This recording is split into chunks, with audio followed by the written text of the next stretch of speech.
two major steps to this problem before we can get started. First thing you have to do is understand what this first sentence up here is saying. Okay, read it carefully for a moment. My version anyway, which might be different from your version. My version says A, B, and C are distinct real numbers. That means they're different from each other. They don't equal each other. And A times B times C is not equal to 0. Now, if their product is not equal to 0, here's what my clue is basically saying. My clue is saying that means A is not equal to 0, B is not equal to 0, and C is not equal to 0. If any of them were equal to 0, then their product would be 0. Okay, so that's clue number 1. They're non-zero numbers. Clue number 2, we have to get from rearranging these equations. And I'm going to just talk about the first one right here. I'm going to show you how I rearrange this, and then you can do something similar for yours. Okay, so bx equals c minus ay. I'm going to add ay to each side. I'm going to subtract bx from each side. I get this. It's the same thing. I just rearranged it a little bit. And then I rearrange it a little more by dividing each side by a. And I do that so that I can have slope-intercept form. Okay, this equation right here at the bottom is the equivalent of that top equation. So let me put this up here, and I want to now write the second equation below it. Okay, I'll skip a few steps in this one. Holy cow, something went wonky. This is supposed to be a b. There we go. So now the second equation below it is going to be similar but not quite the same. You get y equals, if you go through the algebra, y equals b over a x plus c over a. So you can see these two equations are similar in some ways, but there is a key difference in that plus or minus sign. And now I'm going to start talking about all the values in this table right here. Slope, x-intercept, and y-intercept.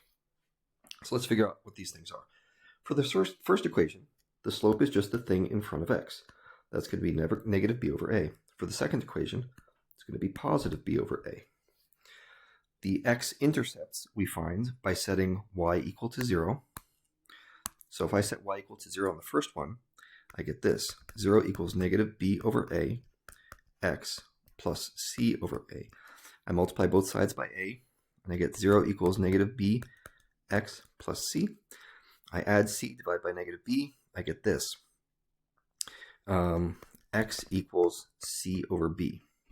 Okay, that's the x-intercept from the first one, which I got by setting y equal to 0. Okay, so that's c over b. If I do the same procedure for the second one, which I'll skip for now, it would be negative c over b. All right. Now for the third one, the y value of the y-intercept. What you do here is you set x equal to 0, and that gives you the y-intercept. So if I do that for the first equation, let me make some room here again. The first equation, I set x equal to 0, I get this. Y equals c over a. That is the y-intercept. This one's a little easier to see. C over a. The y-intercept of the second equation, when I set x equal to 0, it's the same exact thing. It's again c over a. So now we have all the clues we need. If you look at this table, these are all the actual entries for my version of this problem. Yours might be different if a, b, or c were 0. See, if a were 0, for example, that would become a DNE instead of some fraction. So you got to be careful about how you enter those, whether it's 0 or DNE. You want to say that. Now, what we have to do at this point is say, okay, compare these two lines to each other. What's the same and what's different? Well, clearly, they have the same y-intercept, but they have different slopes. Probably spelled different wrong. That's fine. Math teacher here. They have different slopes and x-intercepts. So try to picture the graph that we're talking about. They have the same y-intercept, but different slopes and different x-intercepts. So maybe we're talking about something like this, where that's one line, and that's the other line. Okay, I drew the same y-intercept, different slopes, different x-intercepts. What you see here are two lines which are distinct and are intersecting. Okay, so this is the procedure you should go through regardless of your type of problem.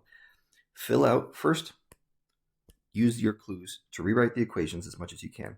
Then fill out the table, then graph it, and make some description of your two lines.